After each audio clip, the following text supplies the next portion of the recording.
Now last and a very important part of your life processes, that is transportation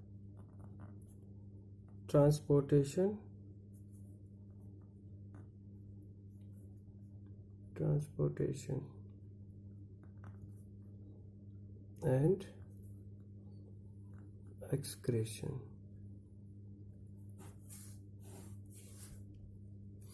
transportation second part आपको respiration में भी मैंने transportation बताया था। Transportation कैसे होता है? तो ब्लड सप्लाई कंप्लीट बॉडी में कैसे होती है, तो we can understand it by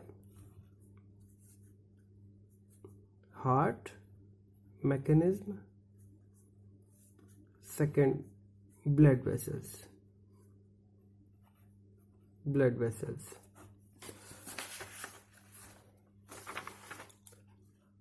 heart क्या करता है? It is a pumping organ. It means आपके ब्लड को फ्लो देने के लिए, पंप करने के लिए पूरी बॉडी में हार्ट वर्क करता है। और ब्लड वेसल्स वो होती हैं जो हार्ट से और बॉडी से ब्लड को सर्कुलेशन करने में हेल्प करती हैं। Blood vessels two types, blood vessels जो है वो दो हैं या टू टाइप्स में उनको डिवाइड किया जा सकता है।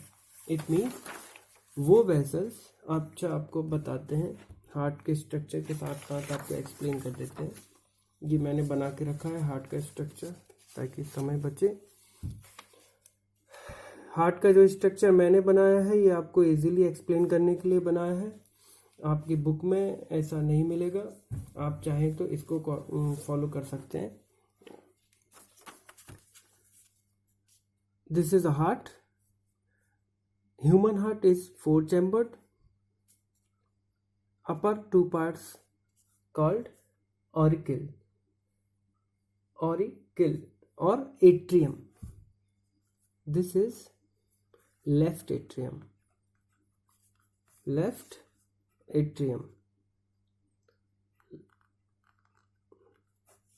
and this one is right atrium.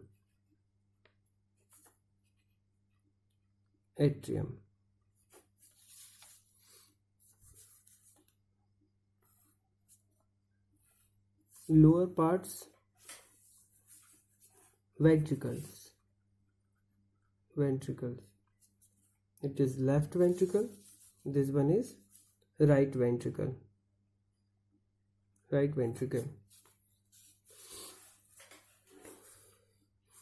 This is interauricular ventricular septa. Interauricular ventricular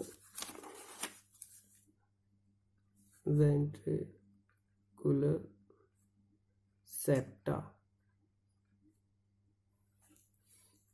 it means ये वॉल है जिसने ऑरिकल और वेंट्रिकल को डिवाइड करके रखा है। These are bicuspid valve and tricuspid valve. ये वॉल्व है, यहाँ देखिए 4 चैम्बर्स हैं। ये एट्रियम वाला पार्ट है, ये लेफ्ट एट्रियम है। इसमें 2 वेसल्स आपको दिख रही हैं, ओपन हो रही हैं।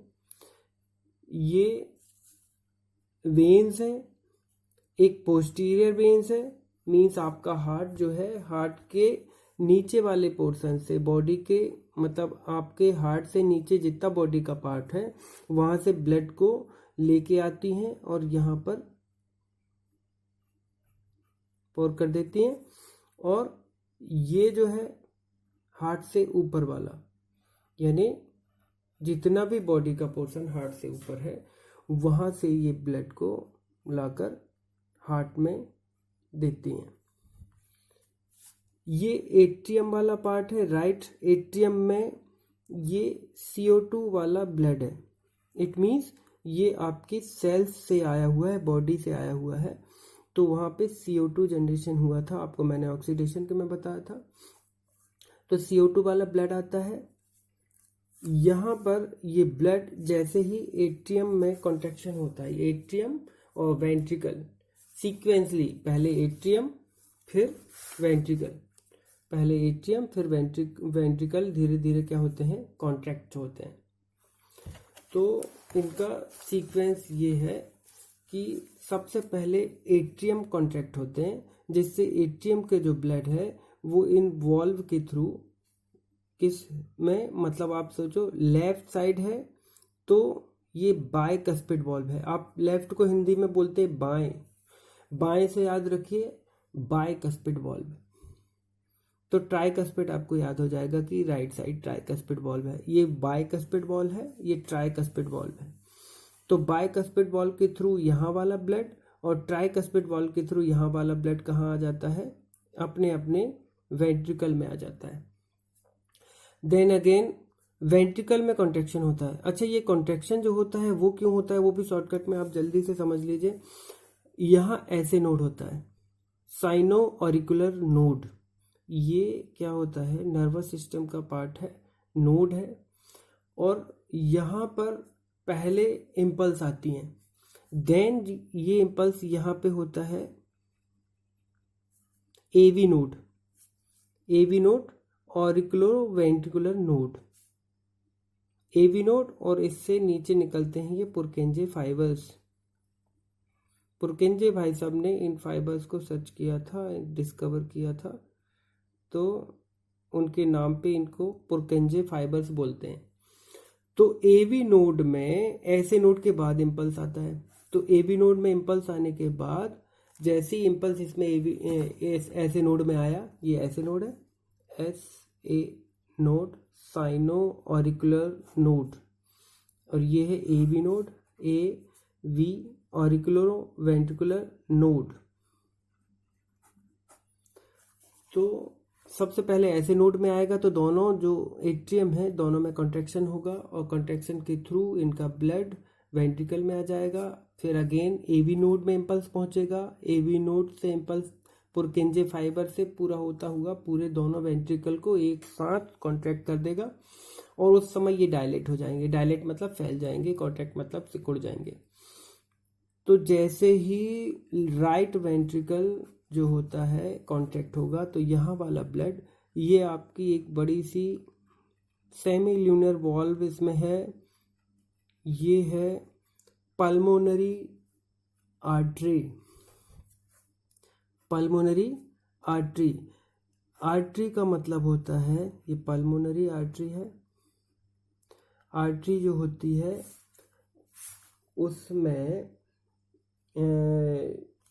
ये आर्टरी बता दी मैंने, पल्मोनरी आर्टरी जो होती है, जो भी आर्टरी होगी उसमें ब्लड जाएगा हार्ट से, और ब्लड हार्ट में आता है वेन्स के थ्रू। देखो मैंने आपको बताया था ये पल्मोनरी वेन्स हैं, ओके सॉरी, ये पोस्टीरियर,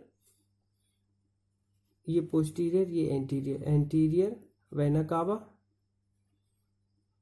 वेना कावा इसलिए बोल दिया क्योंकि ये बड़ी वेन्स हैं,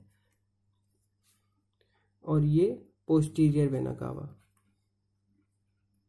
पोस्टीरियर, मैं पूरा बेसिक आपको बता दे रहा हूँ तो आपको बिल्कुल क्लियर समझ में आ जाएगा। पोस्टीरियर वेना कावा, और वेना कावा मैंने क्यों बोला ये भी आपको पता है, क्योंकि ये काफ़ी बड़ी वाली वेन्स हैं, बड़ी वाली वेन्स हैं, वेन्स से ब्लड बॉडी से हार्ट में जाता है। आप चाहें तो कहीं नोट कर लें कि वेन जो होगी, जब भी वेन की बात करेंगे, वेन से क्या होगा, वेन जो है वो बॉडी से ब्लड को हार्ट में लेके आएगी, हार्ट में लेके आएगी। और जो आर्टरी है, जो आर्टरी है वो हार्ट से बॉडी में लेके जाएगी। ये आप याद रखने के लिए कर लें। तो जैसे ही ये वाला वेंट्रिकल कॉन्ट्रैक्ट होगा तो यहाँ का ब्लड जो CO2 वाला है वो पल्मोनरी आर्टरी के थ्रू, ये पल्म मीन्स लंग्स, लंग्स में चला जाएगा। ये कहाँ जाएगा? लंग्स में जाएगा। लंग्स से प्योर होकर ये आता है, लंग्स से प्योर होके आता है लेफ्ट एट्रियम में, और लेफ्ट एट्रियम में आ रहा है। चूंकि कोई अगर ब्लड लाने वाली वेसल्स है तो उसको हम क्या बोलते हैं? वेन।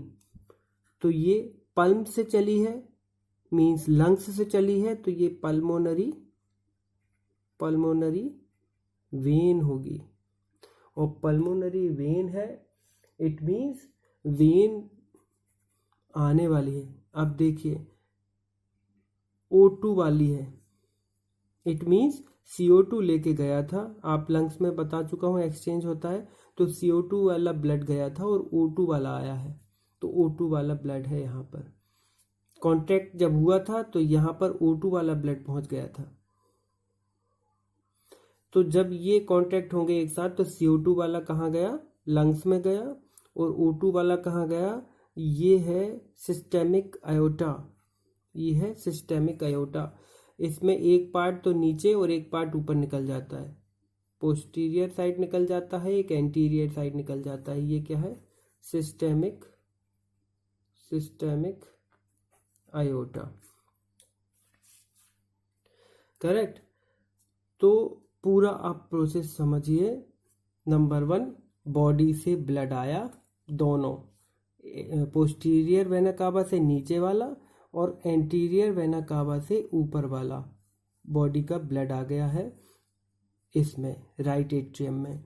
राइट एट्रियम में कॉन्ट्रैक्शन हुआ तो राइट वेंट्रिकल में पहुंचा, राइट वेंट्रिकल में कॉन्ट्रैक्शन हुआ तो सेमिल्यूनर वॉल्व को क्रॉस करते हुए ये लंग्स में चला गया पल्मोनरी आर्टरी के थ्रू, और फिर पल्मोनरी वेन के थ्रू आ गया कहाँ पर? लेफ्ट एट्रियम में।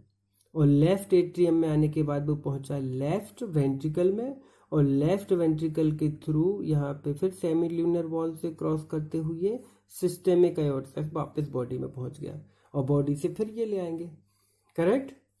तो प्रोसेस को हम एक बार अगर लिखना चाहें तो कैसे लिखेंगे? सबसे पहले ब्लड कहाँ से चला? ये ब्लड आया था आपका वेन्स के थ्रू, ठीक है। वेन्स के थ्रू कहाँ आया? वेन्स के थ्रू हार्ट में आया, एट्रियम में, वो भी आप लिख लें, ये राइट एट्रियम में आया, ठीक है। राइट एट्रियम में पहुंचा, राइट एट्रियम से पहुंचा राइट वेंट्रिकल में पहुंचा, राइट वेंट्रिकल से लंग्स में पहुंचा, लंग्स में किसके थ्रू पहुंचा? पल्मोनरी आर्टरी से लंग्स में पहुंचा,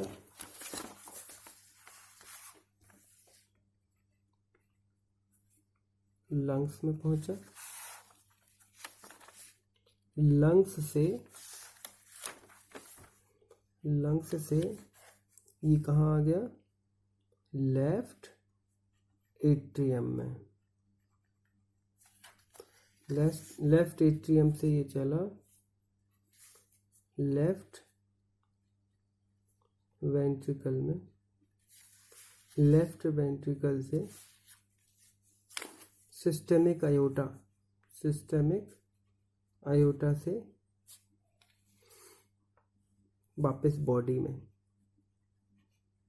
और बॉडी से फिर वेन में। ये देखिए ये ऐसा सर्कुलेशन है। आप मैं इसको थोड़ा ऊपर करके बता देता हूँ। ये देखिए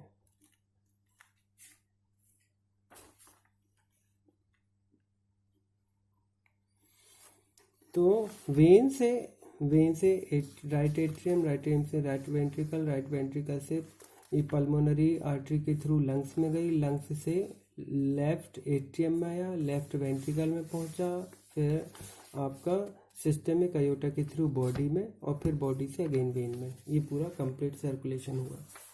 इसको डबल सर्कुलेशन भी बोलते हैं क्योंकि हार्ट में 2 बार आया। देखिए एक बार वेन्स ने पहुंचाया था एट्रियम में, एक बार हार्ट में आया, फिर वो चला गया था लंग्स में, लंग्स ने फिर आपको भेजा, फिर एट्रियम में आया। 2 बार आपके पास हार्ट में ब्लड आया, इसलिए इसको अपन क्या बोलते हैं, डबल सर्कुलेशन भी बोलते हैं। आगे की क्लासेस में आपको पढ़ने मिल जाएगा। तो ये हुआ हार्ट का पंपिंग। और ब्लड वेसल मैंने बताया आपको 2 टाइप्स की होती हैं। ब्लड वेसल्स आपको मैंने बताया 2 टाइप्स की होती हैं। नंबर 1 होती हैं आपकी वेन्स, और नंबर 2 होती हैं आर्टरी। तो आर्टरी और वेन में अपन थोड़ा सा डिफरेंस पता कर लें, पहचान कैसे जाएंगे हम आर्टरी और वेन को। तो यहाँ हम लिख देते हैं आर्टरी के बारे में, आर्टरीज कैसी होती हैं, और यहाँ लिखते हैं अपन वेन्स कैसी होती हैं। सबसे पहले आर्टरी और वेन में डिफरेंस देखते हैं। तो आर्टरी हमने बताया कि आर्टरी जो है O2 लेके चलती हैं, क्योंकि ये हार्ट से चली हैं, हार्ट से बॉडी की तरफ जाती हैं ये। तो फर्स्ट यही रख लेते हैं, हार्ट टू बॉडी। और वेन्स जो है वो बॉडी टू हार्ट चलते हैं। आर्टरी में O2 वाला ब्लड होता है और इसमें CO2 वाला ब्लड होता है, बट एक्सेप्शन है। आप देखो यहाँ मैंने क्या बताया था, मैंने बताया था कि ये आर्टरी है, देखिए ये आर्टरी हार्ट से जा रही है, जो आपकी राइट वेंट्रिकल से चली थी वो CO2 लेके चल रही है। CO2 लेके जाने वाली एक अकेली आर्टरी है, वो है पल्मोनरी आर्टरी, क्योंकि एक अकेली आर्टरी ऐसी है जिसमें CO2 वाला यानी डीऑक्सीजनेटेड ब्लड होता है। तो इसमें अपन क्या लिख देते हैं, O2 तो रहता ही है, लेकिन पल्मोनरी जो है, या ऐसा लिख देते हैं other than pulmonary artery, pulmonary artery को छोड़कर, ठीक है। और यहाँ पे देखो CO2 वाला ब्लड सारी वेन्स में रहता है, लेकिन ये जो वेन्स आई थी जिसने लंग्स से O2 वाला ब्लड लेके आई थी, तो O2 वाला ब्लड जो लेफ्ट एट्रियम में खुल रहा है, ये जो लंग्स से आई है, एक अकेली ऐसी वेन है जिसमें O2 वाला यानी ऑक्सीजनेटेड ब्लड है। तो हम सारी वेन में तो कह सकते हैं कि CO2 वाला है, लेकिन इसमें लिख सकते हैं अदर देन पल्मोनरी वेन, क्योंकि पल्मोनरी अकेली ऐसी वेन है जिसमें ऑक्सीजनेटेड ब्लड होता है, बाकी सब में डीऑक्सीजनेटेड ब्लड होता है या कार्बन डाइऑक्साइड वाला ब्लड रहता है।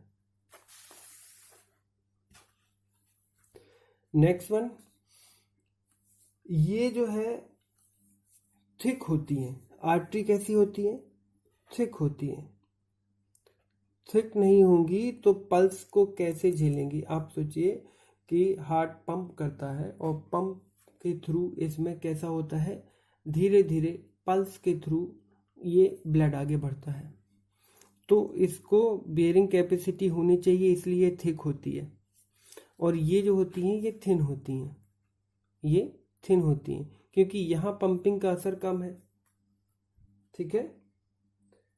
प्लांट में ट्रांसपिरेशन का देख ले पार्ट, तो जल्दी से प्लांट जो होता है, प्लांट में भी आप ट्रांसपोर्टेशन देखते हो। ट्रांसपोर्टेशन मतलब रूट से वाटर जाता है, लीफ तक जाता है, और लीफ में जो फूड मटेरियल बन रहा है पूरे प्लांट में उसको डिस्ट्रीब्यूट होना होता है।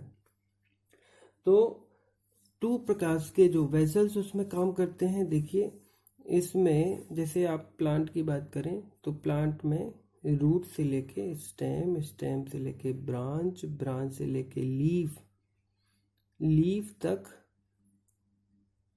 वाटर को और मिनरल्स वगैरह को जाना है। तो यहां से जाने के लिए जाइलम चाहिए। जाइलम क्या करता है,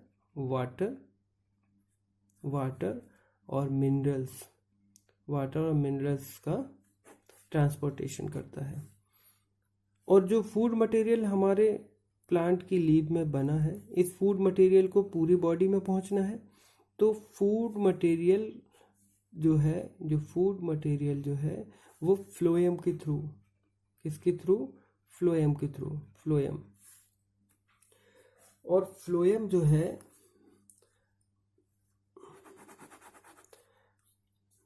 फ्लोएम यहाँ से आप समझिए, जैसे ये फूड मटेरियल प्लांट के अदर पार्ट सब जगह जाना है, केवल वन डायरेक्शन नहीं है। यूनि डायरेक्शन कौन है? जाइलम। लेकिन फ्लोएम क्या है? बाई डायरेक्शन, ऊपर नीचे सभी जगह जाना है उसको। तो फ्लोएम जो होता है, वो फ्लोएम पूरे बॉडी में जाना होता है। ये फूड को करता है। आपको याद रखने के लिए यहाँ बता दे रहे हैं हम, F फॉर फूड और F फॉर फ्लोएम। तो फ्लोएम के थ्रू फूड मटेरियल ट्रांसपोर्ट होता है और जाइलम के थ्रू ये आपका वाटर और मिनरल्स।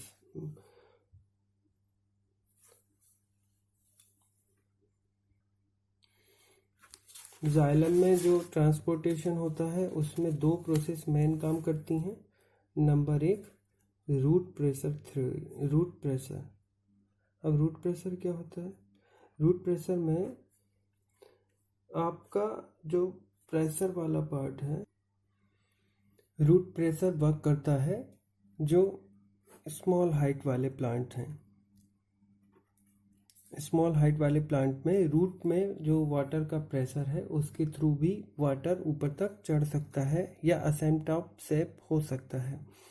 बट जो लंबे लंबे प्लांट्स हैं, बहुत ज़्यादा हाइट वाले प्लांट्स हैं, 50 फीट जिनकी हाइट है, उनके लिए एक और प्रोसेस है, वो है ट्रांसपिरेशन। ट्रांसपिरेशन क्या है? What is transpiration? Transpiration is the loss of water through the stomata. It means if this is a heighted plant,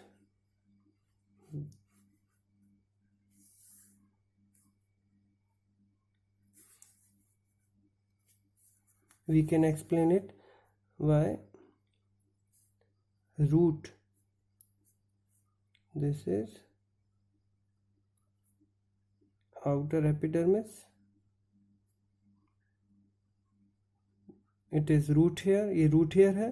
root hair आपका ऐसा सेल्स में बता रहा हूँ ताकि आपको एक्सप्लेन हो जाए। और ये सेल, ये आपका जैसे ही रूट में एंटर हुआ है, ये जाइलम से टच हो जाएगा। जाइलम वेसल्स हैं पूरे में, और जाइलम वेसल्स है जैसे आपने स्कूटर के टायर एक के ऊपर एक रख दिए हो तो बीच में एक पैसेज बन जाएगा। ये डेड सेल्स होती हैं और स्टेम के थ्रू ऐसा लीफ तक। अभी लीफ में मैं पूरा नहीं बता रहा हूँ, आपको एक सेल से बता दूंगा। Stomata, like if here is a stomata, this is stomata, these are guard cells,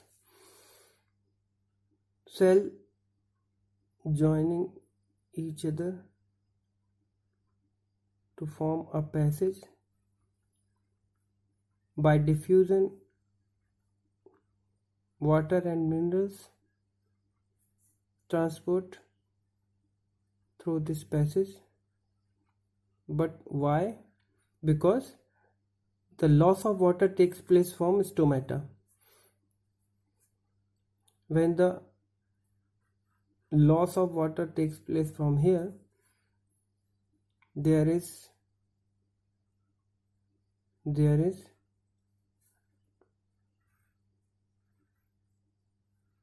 a deficiency of water occurs here, that is fulfilled by next cells.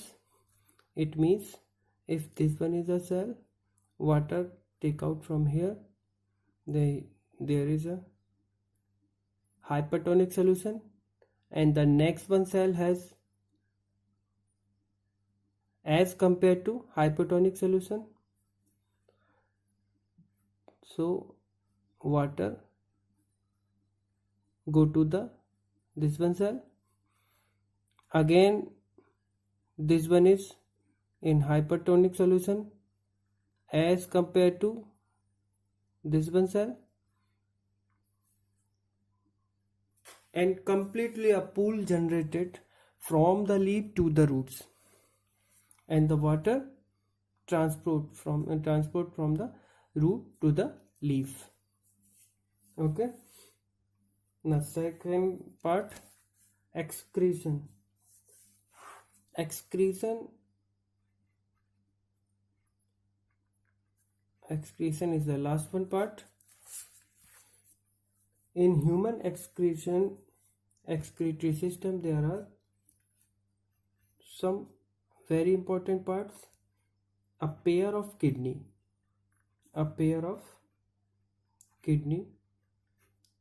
Excretion क्या है? आपकी बॉडी का जो वेस्ट मटेरियल है उसको एक्सक्रीट आउट करना, वो है excretion.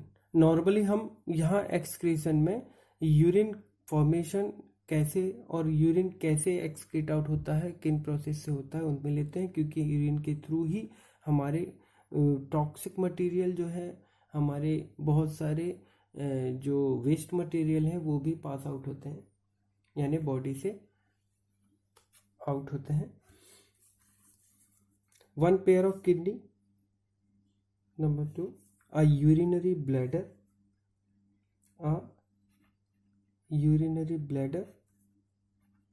I will explain by diagram. Third one, a pair of ureter,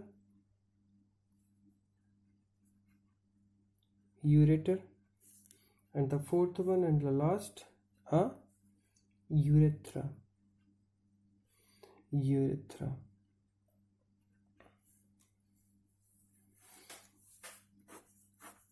These four parts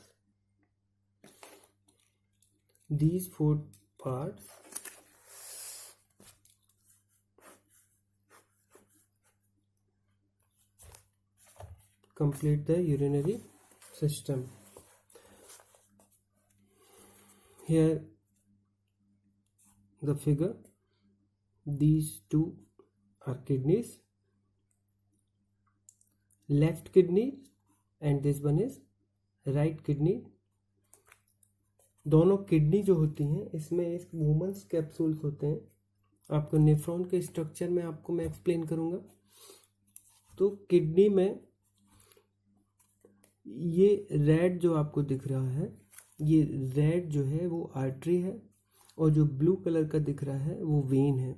it means artery आपको पहले मैंने बताया from the heart to the body, heart से आ रही है, तो हार्ट के पंपिंग के थ्रू यहाँ पर किडनी तक पहुँच रहा है ब्लड से जो भी वेस्ट मटेरियल, वेस्ट पार्ट है, वो वोमन्स कैप्सूल के थ्रू, नेफ्रॉन के थ्रू एक कलेक्टिव जो डक्ट है उसमें इकट्ठा हो रहा है. इसको यूरेटर बनाती है जो आगे चल के, और जो ब्लड साफ हो जाता है वो वेन्स के थ्रू चला जाता है, यानी बॉडी टू फिर वो कहाँ जाएगा? हार्ट, क्योंकि ये वेन्स हैं. और जो एक्सक्रीट आउट होना है, जो मटेरियल एक्सक्रीट आउट होना है, वो ये यूरेटर्स हैं जिनके थ्रू ये वापस एक यूरिनरी ब्लैडर में इकट्ठा होते हैं, बोथ साइड, दोनों साइड से. Then again they open urinary bladder, और यूरिनरी ब्लैडर जो है यूरेथ्रा में ओपन होके एक्सक्रीट आउट कर दिया जाता है. ब्लैडर फुल होने पर आपको अर्ज होती है जिससे आप आउट या पास कर देते हैं यूरिन को. In plant excretory system is a very easy. आपको प्लांट में ज़्यादा समझने में दिक्कत नहीं होगी. प्लांट जो हैं वो अपने एक्सक्रीटरी मटेरियल को या तो फिर किसी वैक्यूल्स के थ्रू, किसी लीव में, उनकी बार्क में, उनके जो स्टेम से कहना चाहिए, आपने देखा होगा जैसे कोई स्टेम आप तोड़ते हो तो उसमें मिल्की कोई सब्सटेंस निकलता रहता है, लेटेक्स वगैरह। इनके फॉर्म में एक्सक्रीटरी पदार्थ जो भी मटेरियल है उसको वो एक्सक्रीट आउट कर देते हैं, है ना। लीव्स जो होती हैं वो फाल हो जाती हैं, लीव में भी वो मटेरियल को वहाँ पे ट्रांसपोर्ट कर चुके होते हैं और लीव के थ्रू उसको गिरा देते हैं। तो यहाँ आपका चैप्टर कंप्लीट होता है।